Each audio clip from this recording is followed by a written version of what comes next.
salaamaaleykum wa rahmatullahi taala wa barakaatu mbokk yi ñuy seetaan mbokki Sénégal mbokki Louga ñoo ngi leen di nuyu kenn ku nekk ci turam ak santam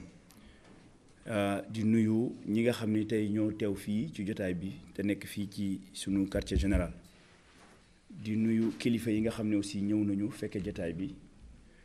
mais di nuyu aussi spécialement presse bi nga xam ne ñoo ñëw wuy ci sunu woote mais di leen jéggalu également ci retard bi nga xam ne am na ñoo ngi leen ciy jéggalu bu baax a baax gannaaw loolu dañuy sant sunu boroom subhanahu wa taala mi nga xam ni moo nu may ñu passé ay élections ci jàmm dans le calme dans la sérénité ba lépp ñu dugg ci ak bismillahi rahmaani rahim génn ci ak alhamdulillahi rabbil alamin ñoo ngi sant suñu boroom bu baax a baax di ko sant aussi ci li nga xam ne defal nañu ko ci ay xéwal defal nañu ko aussi ci ay ndam ci élection yi ñu génn di ko sant ci lépp gannaaw loolu ñoo ngi sant la population lougatoise bi nga xam ni bu ñu leen santee ba noppi dañ leen di jéggalu ci nuisance sonore bi nga xam ni ñoo ngi ko doon def ci dëkk bi ci jamono yi ñu génn muy campagne bi nga xam ne génn nañ ko te tous les jours suba ak ngoon guddeeg bëccëg ñu leen di romb ak suñuy animation di leen romb ak suñuy baaful et cetera son boobu noonu ak wax ji ak jàppal bàyyil bi lépp ñoo ngi ciy jéggalu bu baax a baax population bi ñoo ngi leen di sant aussi ci seen implication ak li nga xam ni accepté nañu ko participer ci li nga xam ni moom la ñuy tuddee le jeu de la démocratie nangoo ñëw dem ci urne yi tànn ki nga xam ni mooy jiite dëkk bi ci population boobu nag ñu ngi nuyu particulièrement les milliers de Lougatois yi nga xam ni def nañ ñu confiance ñoo nga xam ni ñun la ñu wóolu ñun la ñu jàppoon ni mën nañu jiite dëkk bi ci juróomi at yi nga xam ni moom la ñu jëm ci ñooñu ñu ngi ci remercier particulièrement la jeunesse muy ndaw ñi nga xam ni suba ngoon guddeeg bëccëg ñoo ngi gis ñu topp ci sunu caravane yi ñu dugg ci dëkk bi di def ay dox mbokk di wax ak seen moroomu jeunes yi di yor mobilisation bi ñoo ngi leen ciy sant bu baax a baax ñoo ngi sant aussi jigéen ñi nga xam ni aussi kenn demul ñu des gis nañ seen taxawaay gis nañ seen implication ñenn ñi tëj nañ seen i kër ñenn ñi bàyyi woon nañ seen njaboot nekk ci campagne électorale bi ñoo ngi leen di sant bu baax a baax ginnaaw la loolu aussi ñoo ngi sant mag ñi nga xam ni am na ci ñoo xam ni tëj nañu seen i kër mais am na ci ñoo xam ni aussi fu ñu toll ñoo ngi ñuy woo di ñu ñaanal di ñu tegtal yoon di ñu wax naka la ñu war a def ak li nga xam ne si ni war na doon suñu taxawaay ci élection yi ñu ngi leen di sant bu baax a baax ñoo ngi sant aussi diaspora bi nga xam ne ñoom fu ñu toll ci bitim réew fu ñu toll ñoo ngi ñuy woo di demander fu élection yi toll di ñu defal moralement mais surtout di ñu soutenir financièrement maa ngi leen di beral nuyoo di leen beral cant bu loolu jàllee maa ngi gërëm les autorités religieuses yi nga xam ne ñoo nekk ci dëkk bi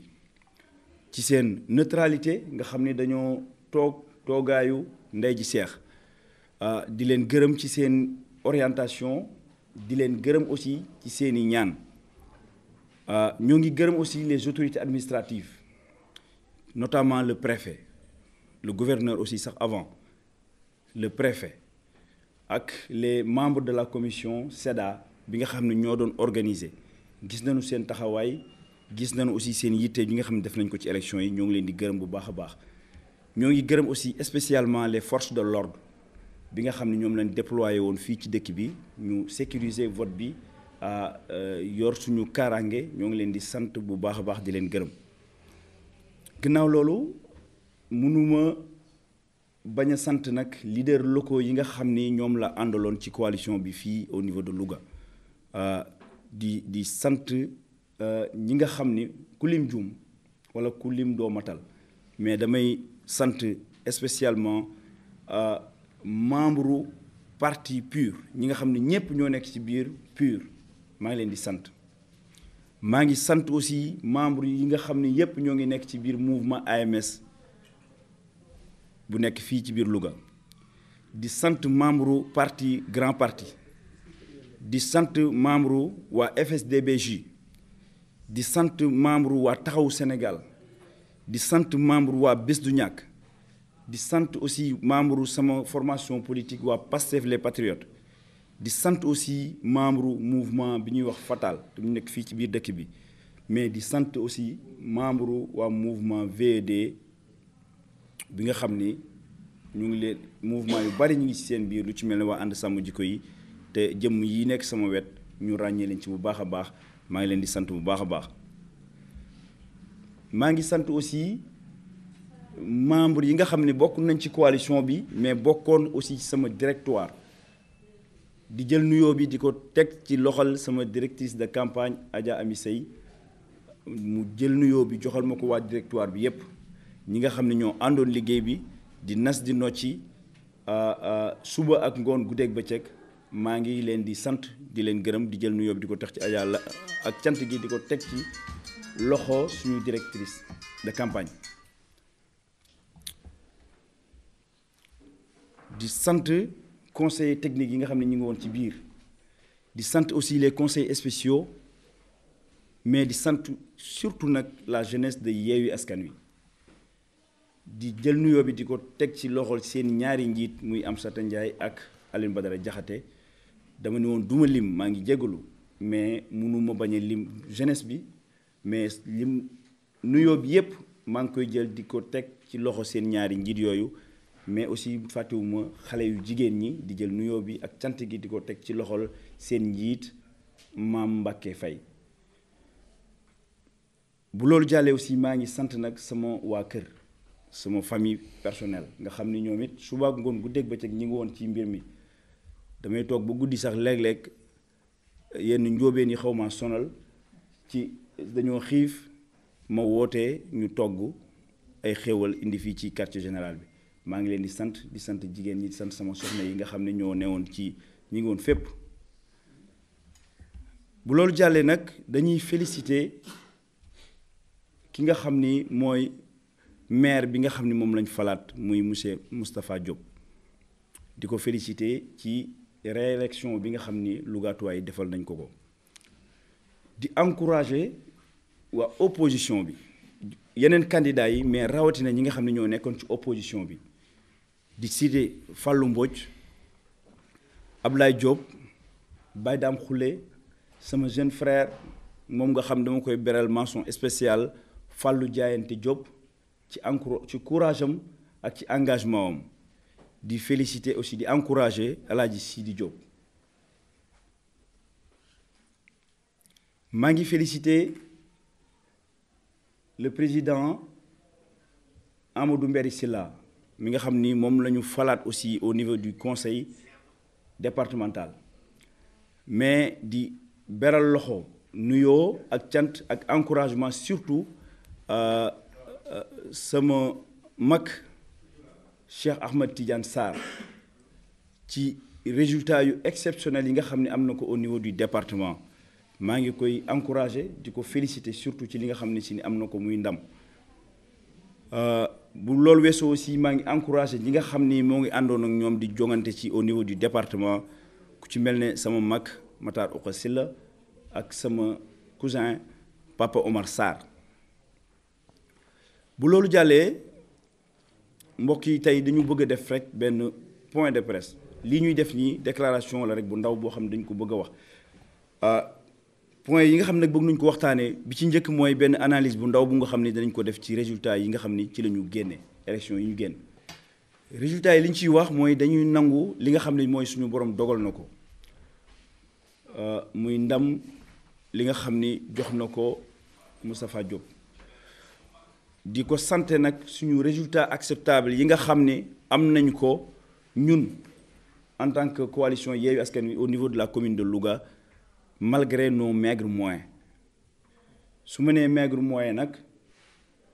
yamuñu ci di ci def suñu alal ñun personnellement mais damay tudd alalu cotisation yi nga xam ni waa coalition bi doon nañ ko def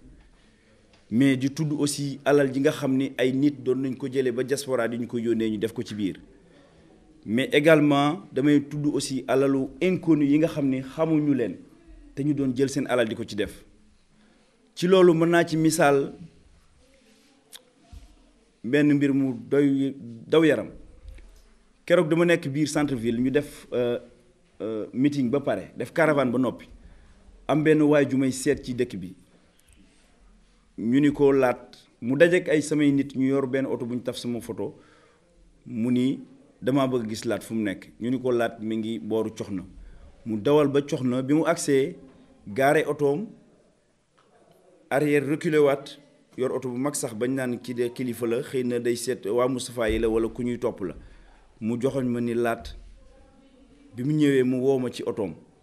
ñu ma dugg ci otoom mu compté 300 000 francs ni ma lii man maa la ko jàppalee ci campagne bi te inconnu total la te bëggul ñu wax turam bëggul ñu wax fu mu dëkk di ci joxe misaal koo xam ne aussi bëggul ñu wax turam bëggul ñu wax fu mu dëkk dafa loué oto indi ko def ko teg ko à notre disposition pour ñu mën koo campagner mu est inconnu total keroog yéen journalistes yi aussi yéen seede bi ñuy def caravane bi ñu taxawee ci station service bi un inconnu jóge fële daal ni dugal leen defal leen ko plein man maa koy fay yaakaar naa chaîne bi jël ngeen ko keroog muy koo xam ni mi ngi ci dëkk bi di ay patriote di ay ñoo xam ni dañoo bëgg dëkk bi Louga rek moo leen ñor kenn jëndu leen ñoom mais ñoom ñooy jël seen alal di ko ci def te bëggu ñoo feeñ ñoo ngi sant ñooñu ñëpp keroog aussi mën naa nettali beneen boo xam ni am na ku ma woo marché commerçant bu mag jox ma 5 pièces tissu ay tissu yu rafet yoo xam ni benn bu ne bu ma ko ñëwee bu ma ko solee incha allah ñu xam ni ndaanaan la mu jox ma ko ni ma man maa la ko jàppalee ci campagne bi te boobu campagne bi jàll na barki démb la ma woo ci place am biir marché kon ñoo ngi sant suñu borom mais di sant également population bi nga xam ne impliqué wu nañu jël seen alal def ko ci campagne bi mais nag ñuy wax ni alal jooju ñu ci def mu néew mu bari produire nañ benn document bu ñuy tuddee le bilan financier de la campagne nga xam ni dërëm bu nekk fa mu jugee ak fañ ko dugal mi ngi ñu bind ci document bi muy loo xam ne si nii buñ ko joxaatee suñu comptable yi ba ñu vérifier ko pare incha allah la presse dinañ ko rendre public képp ku ko bëgg a gis nga gis ko ndax loolu ñu def nag defuñu ko li tax ñu def ko mooy dafa jaadu. Dans un pays démocratique li jaadu mooy su ay nit campagne ba noppi dañoo war a produire un bilan financier dañoo war a wax xaalis bi nga xam ne def nañ ko ci campagne bi fan lañ ko jëlee ak fan lañ ko def loolooy tax ñu mën a éviter ay jéey yu bari loolooy tax ñu mën a éviter ay nit yoo xam ne bokkuñu ci dëkk bi wala bokkuñu sax ci réew mi ñu jël seen alal di ko defar ay candidat ngir après di xëccoo suñu suuf wala ñuy dagg suñu njariñ li nga xam ne waa dëkk bi ñoo ko moom ñu ko yóbbu feneen moo tax maa ngi wax yeneen candidat yi rawatina ñi nga xam ne ñoo nekkoon ci côté pouvoir bi te ay milliards ñu def ko fii ci élection yi maa ngi leen di wax ni leen document bi nga xam ne produire nañ ko muy un bilan financier ñu def lu ni mel wax seen xaalis bi ñu ci def fu ñu ko jëlee mais aussi surtout ñu wax fan lañ ko dugal loolu maa ngi leen ciy défier waat comme nañ leen défier woon ca njëlbeen ga di leen wax ni ngeen indi un programme te kenn indiwu ko ñoo ngi leen di défier waat nii ci bilan financier bi nga xam ne produire nañ ko. ci wàllu résultat yi aussi am nañ ci benn satisfaction bu nga xam ne il faut ñu wax ko muy ñaari centre yi nga xam ne ñoo gën a rëy ci dëkk bi di Ndiang Mba Mbodj ak Manar Al Huda ñu am fa ay résultats exceptionnels yoo xam ne ku ne teg na ci bëtam loolu di wane ni Louga képp ku ni la yaa ko moom képp ku ni yaa ko moom dañ lay nax Louga ki ko moom mooy ki leen di wax dëgg ki leen wax une vision ki leen di présenter un programme kookoo moom Louga ñoo ngi sant particulièrement ñaari centre yooyu nga xam ni xëy na aussi sax fu ci mel ne Ndiang Mba Mbodj foofu moom dama faa bokk foofu sama yaay fa la juddoo samay mbokk fa lañ nekk xam naa ne looloo tax sax ñu gën a góorgóorlu ci mbir mi te yàlla xam na ni maa ngi leen di jéggalu ndax bari na ci kër yoo xam ne si ni dugguma fa te samay bàjjee dafay nekk samay tante ak samay doom ak samay wayjur ñoo ngi leen di jéggalu bu baax. waa Manarul Huda aussi waa kër Serigne Louga ñoo ngi leen di sant bu baax a baax ci implication bi nga xam ne am nañ ko ak ci résultat yu baax yoo nga xam ne am nañ ko ñaari centre yooyu mu leen tuddee du ma bañ a tudd nag sama centre bi nga xam ne mooy sama koñ fële Massamba Siga sama kër papa foofu aussi ñoo ngi sant yàlla bu baax a baax ci résultat yi ñu fa am mais li tax ma koy wax mooy dañoo ndax ak dëkkandoo àq la te ñooñu amul genn kër goo xam ni dugg naa fa di campagne si ce n'est que quelques concessions laa dugg rek wax ak ñoom la ca des lépp dugguma fa ndax lu tax bañ coow ndax Mamour Diallo benn ci candidat yi su ma toogee sama kër papa damay seen këram nale te xam naa ni 2016 ba léegi mi ngi ci terrain bi te am na kër yoo xam ne xëy na moom la ñu àndal bugguma coow bugguma sax dem di xëccoo moo tax dama ni woon damay bàyyi ba élection yi jàll ma dem ci ñi nga xam ne si nii mooy sama koñ sama centre ma nuyoog ñoom wax ak ñoom ndax kat damay faral di wax nii ñun dund ay politiciens dañoo jànge ci dëkk bi juddoo ci dëkk bi yaroo fi màgge fi ñu yabaloon ñu bitim réew ñu jàngi bi ñu ñëwee coalition Yewwi Askan Wi bi ñuy tànn candidat bu ñu xooloon alal duñ ma tànn bu ñu xooloon ay at duñ ma tànn bu ñu xooloon xam-xam duñ ma tànn xëy na mais dañ ma tànn ndax jàpp nañ ni man interlocuteur direct laa war a nekk ci ndaw ñi nga xam ne ñoom ñoo constituer la majorité de la population mais dañ ma tànn aussi ci li nga xam ne xëy na xam nañu ni kenn musuma déggal musuma teg baaraamu tuuma mais dañ ma tànn aussi ci loolu nga xam ne wax naa ko muy yebal gi ñu yebaloon bitim réew ñu jàngi moo tax bi ñu ñëwee ak xataay bi ak nit ñu tànn ci investisseurs yi matul ñaari weer mënuñu woon a dugg fépp moo tax ni ma jéggaloo sama waa koñ muy waa Massamba Siga noonu laay jéggaloo waa Louga yépp ndax bari na ci ñoo xam ne bëggoon nañ ma ñëw wax ak ñoom bari na ñoo xam ne bëggoon nañ ma gis bari nañ ñoo xam ne bëggoon nañu waxtaan ak ñoom mais malheureusement jot amul woon ba mën a dugg fi yëpp ñoo ngi jéggalu ñooñu ñëpp ñoo leen di jéggalu bu baax a baax benn point bi nga xam ne aussi danañ ko wax muy li nga xam ni mën nañ ko tuddee scandale ci élection yi scandale yi nag dañuy préciser dara nous ne sommes pas de mauvais perdants maanaam duñu ñoo xam ni dañuy ñàkk ba noppi di ñaawal victoire keneen duñu koo xam ne aussi day xeeb jëf mais dañuy dénoncer li nga xam ni day porter atteinte à la démocratie ndax bu ñu nee démocratie mooy jeu bu nga xam ni bu ñu wootee lu mel ne élection Lougatois bu nekk sañ na jël kartam ni kii laa tànn kii laa bëgg mu jiiteel ma sama dëkk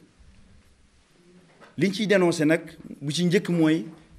li ñu mën a tuddee les pièces d'identité confisquées et je pèse bien mes mots les pièces d'identité confisquées dans le sens où li may wax nag je parle en connaissance de cause maanaam xam naa man li may wax ndax man mii di wax ak yéen sama carte d'identité samedi laa ci jot voté dimanche et il a fallu quand même que à la suite d'une caravane me menacer ni demain si je ne reçois pas ma carte moi et la jeunesse nous marcherons vers la préfecture je l'avais déclaré devant la mairie le lendemain matin à 7 heures du matin les services de la préfecture m'ont appelé pour me dire que ni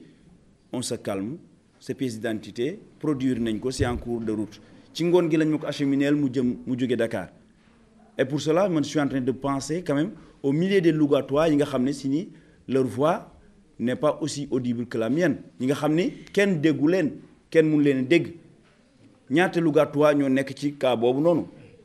donc kon man sama cas dafa doy ci exemple li may wax nii du waxu politicien du waxu kuy ñaawal ndam mais day wax ni pour que le jeu démocratique nag mën a doon li mu war a doon dëgg-dëgg il faut que nit ñëpp mën a jot seen pièce d'identité te loolu dinañ ci dox yeneen jéego yoo xam ne ci fan yi di ñëw di ngeen ci xam dara beneen bi ci topp mooy bureau de vote yi nga xam ni changé nañ ko ci ñenn ci voté ñi war a voté te kenn waxu leen dara loolu aussi damay wax en connaissance de cause parce que jeunesse bi ma àndal am na ci ñoo xam ni voté wuñu ñi ngi ak seen pièce d'identité voté wuñu ñenn ñi bi ñu demee ba ay bureau de vote dañu leen seen tour nekku fi bi ñu demandé information dañu leen changé nañ ko yóbbu ko xawma fan loolu ce n'est pas normal bu ñu changé ay bureau de vote war nañu wax quand même nit ñi informer leen ni leen seen bureau de vote changé nañ ko loolu lu ma wóor laay wax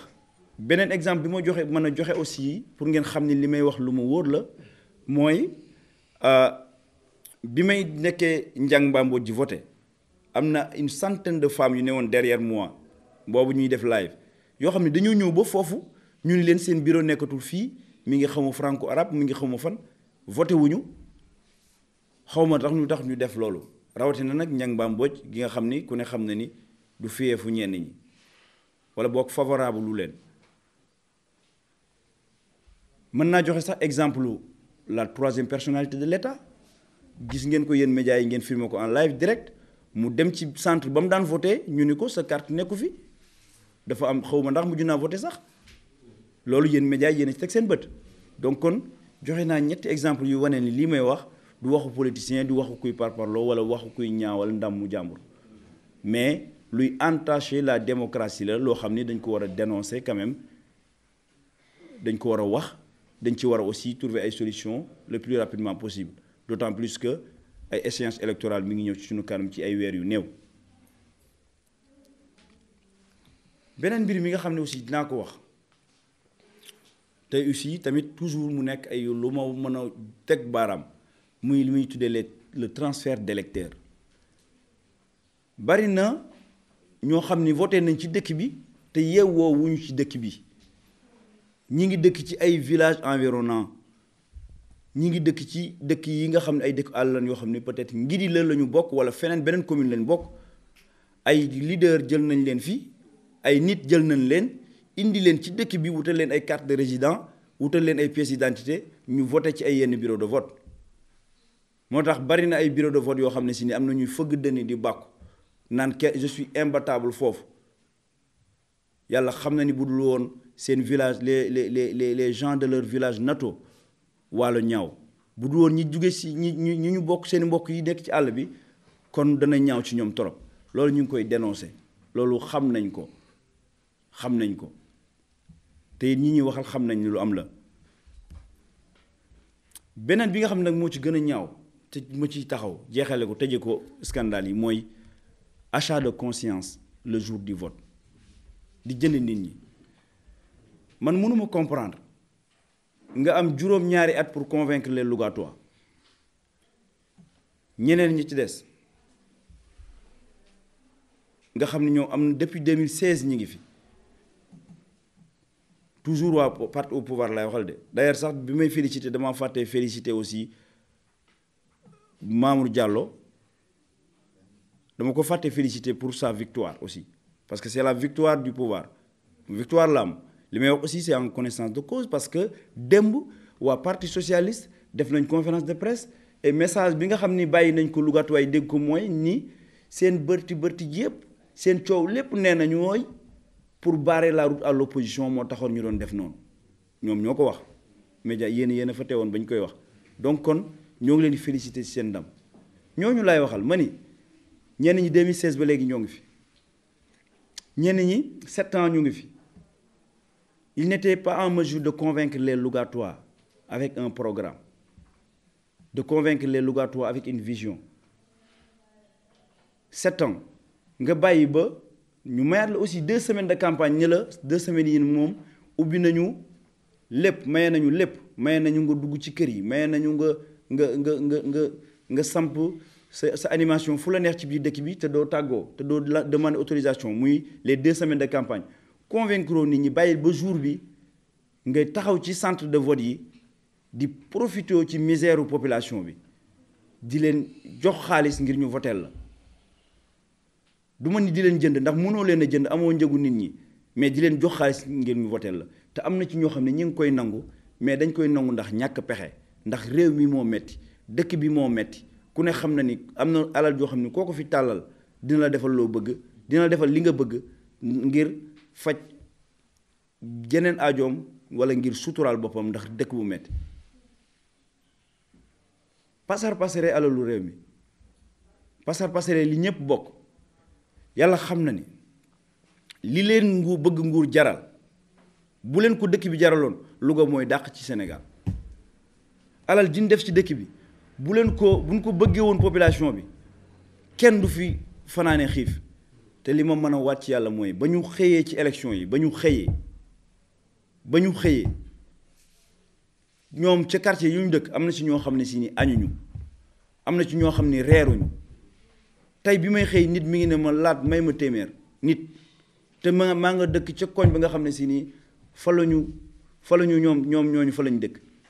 tuur fa xaalis bu dul jeex am na loo xam ne si nii dignité humaine mayewu ko am na loo xam ne gàcce la ci képp koo xam ne si nii yaa ngi naan Louga tuwala ñaawal nañu deru Louga mais nañu xam ne aussi seeni deri bopp la ñu ñaawal damay wax ak kilifa démb ndax démb maa ngi woon jeewal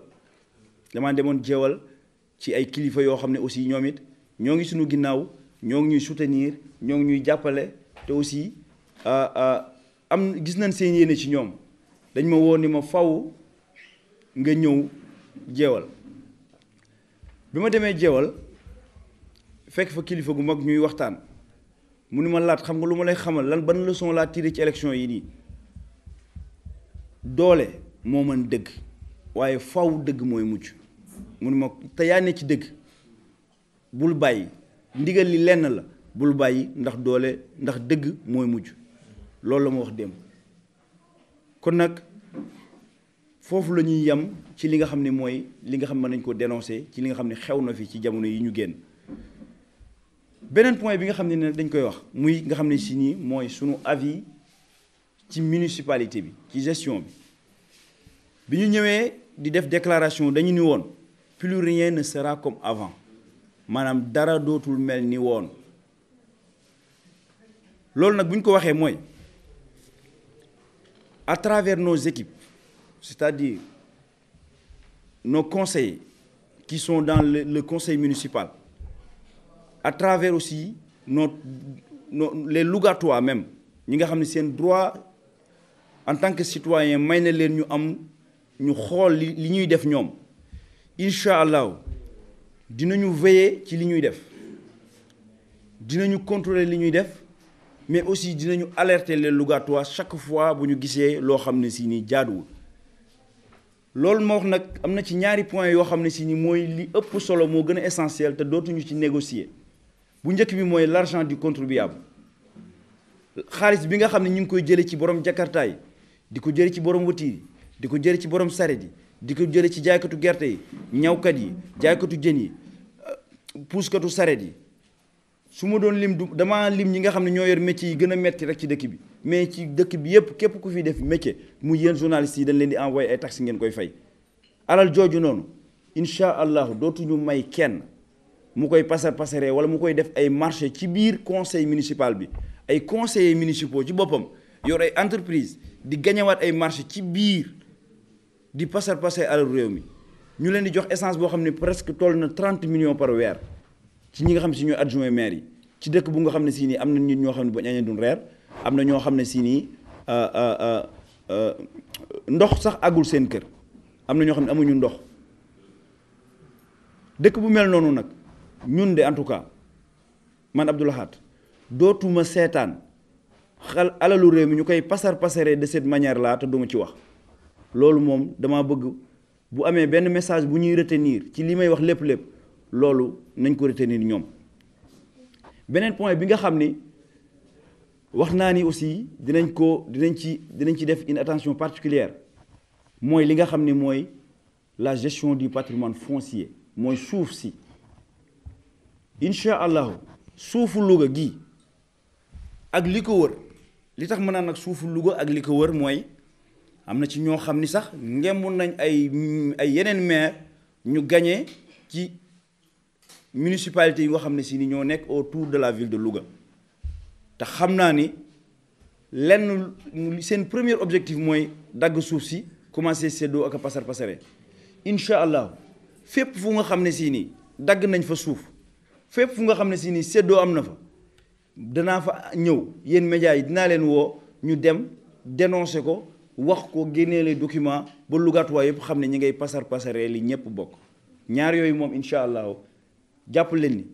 su ngeen ma gisee ma génn ñetti yoon jàpp leen ni ñaaree ci loolu la jëm bu fekkee ni jaarale wuñ ko yoon buñ ko jaarale yoon nag alhamdulilah dana leen may jàmm sunu yoon nekkul ci li ñuy def te li tax man dana leen may jàmm sax jàmm jooju ñu ngi koy commencé ci 6 mois parce que du ñu leen fal rek ñu tëb seen kaw commencé dal seen kaw di wax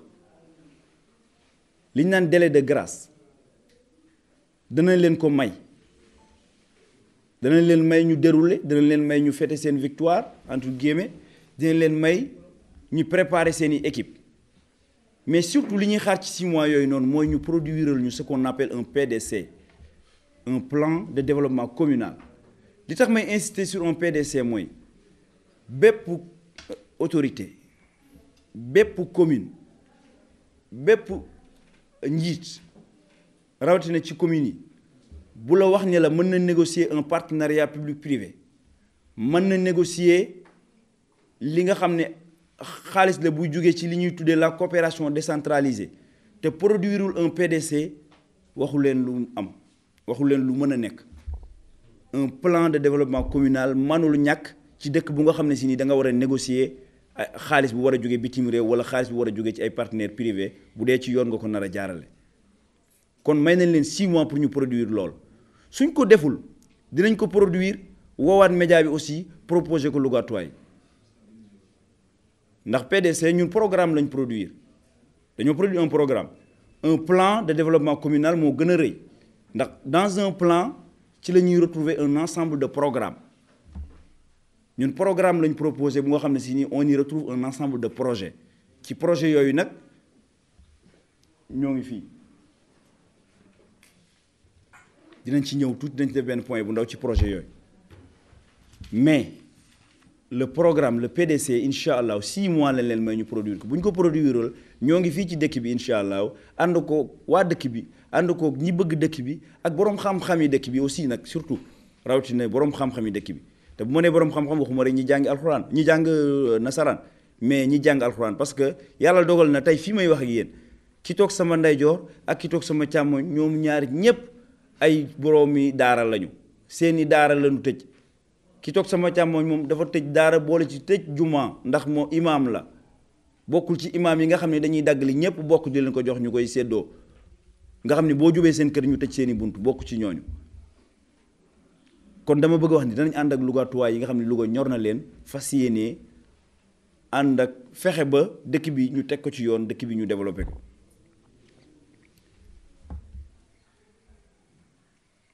beneen bi may wax aussi mooy tudd naa ko sànq muy programme bi nga xam ne produire nañ ko muy tabax Louga avant tout dama ko bëgg a xamal ni Moustapha juróom-ñaari at la amoon pour développer Louga deful dara dañ ko bëgg a xamal ni ko document bi document public la lu ko neex na ci jël jéem koo defaree dëkk bi su ko munul mën nañu sax ñun techniciens ak experts yi nga xam ne ñoo ànd ak ñun nekk derrière nous mën nañ ñëw accompagner ko ci loolu ànd ak moom ngir dimbalee ko ngir ñu defar dëkk bi bu mu am kersa bu mu am ak rëy te yaakaar naa sax tàmbali nañu ndax dégg naa ñenn ci ay directeur de campagne am ñu commencé wax cœur de ville nag yaakaar naa suñu programme la te képp koo xam ne yaa ngi ciy wax je pense que war nga am woyofuk war a mën a ñëw ni laat cœur de ville bi ngeen ko waxee la ngeen ci jublu parce que ay experts liggéey nañ ci ay borom xam-xam nekk nañ derrière te war nañu leen mën a dimbali ndax ñooñu ay Lougatois lañ avant tout avant d'être autre chose pare nañ pour dimbali ko rawatina nag sama yaram dafa daw keroog bi ma gisee bi mu gañee ba noppi en toute sueur nag maanaam ñàkkatoo xépp mel ne ku rëcc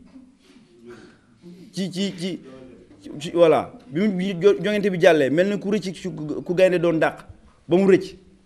di noyyi waaw la jeunesse bi ma gisee ndaw ñu topp ma dama tiit ma ne ko jarul tiit jarul tiit Moustapha jarul tiit dama koy wax ni nee na mandat bi daf koy déjee la jeunesse ñun incha allah dinañ ko ci dimbalee te nee na da leen di wutal emploi ñun am na ay programme yoo xam danaa fi ñëw tuuti ci kanam tuuti pour wax ni ko ñi mu war a wutal emploi incha allah ñun li ñu koy dimbalee mooy danañ leen former ñi mu bëgg a dimbali Moustapha danañ ko indil ci buntu mairie ba chaque 2-3 mois danañ ko rangaleel téeméeri jeunes ni ko ñii de former nañ leen en pisciculture danañ ko indi ni ko ñii de Moustapha former nañ leen en agriculture ma ñoo ko may loolu dinaa ci ñëw après leneen li nga xam ne nag mooy point bi nga xam ne moom lay tëjee mooy li ma wax sànq ci programme bi nga xam ne proposé nañ ko programme boobu dama ciy waxaat tuuti rek muy dañu war a xam ni c'est un programme inclusif maanaam bàyyiwuñu benn corps de métier boo xam ne nekk na ci dëkk bi bu nga xam ne li muy jooy ak li muy jàmbat indiwuñ ci ay solution diagnostiqué wuñ ko wax ci propose ci ay solution ba ci yéen ñi nga xam ne si ni yéen journalistes yi bàyyi nañ leen xel ci loolu programme boobu public la te inclusif la ñëpp ci nekk mais Lougatois ñoo ko produire damay bëgg wax ni la programme boobu li ci doy waar mooy xam-xamu Lougatois yi la mais aussi dooley Lougatois yi la mais aussi surtout nag dooley doomi Louga yu nga xam ni dañoo jàngi woon bitim réew ñenn ñi jàng ci réew mi ñenn ñi génnuñu sax dëkk bi am xam-xam indi seen xalaat ni lii buñ ko defee dëkk bi dox buñ ko xamee noonu kenn du am réyug jël ko da nga xam ni laat moomu ko di nga xam ni laat moomu ko les équipes de laat moom ñu ko mais les Lougatois ñoo ko moom ñoo ko bokk kon bu kenn am réyug ñëw jël wala mu ñëw ñu waxtaan mu am sax lu mu ci amélioré parce que xëy na matul ndax démb rek maa ngi waxtaan ak les anciens de CMT collège d'enseignement moyen technique bi nga xam ne mooy benn bi amoon ci Louga ñu nga xam ne ñun ñooy suñu programme képp ngay fekk ñu tudd fa turu CMT ba koo delloo à sa vocation première mooy delloo ko mu nekk collège ak lycée technique bu nga xam ne si ni dinañ fa mën a jëlee xam-xam yu wér te wóor yoo xam ne dana mën a développer suñu localité bi nga xam ne mooy Louga kon nañu xamee ni programme bi kenn moomu ko ñun ñëpp ñoo ko bokk mais bu loolu jàllee damay wax ni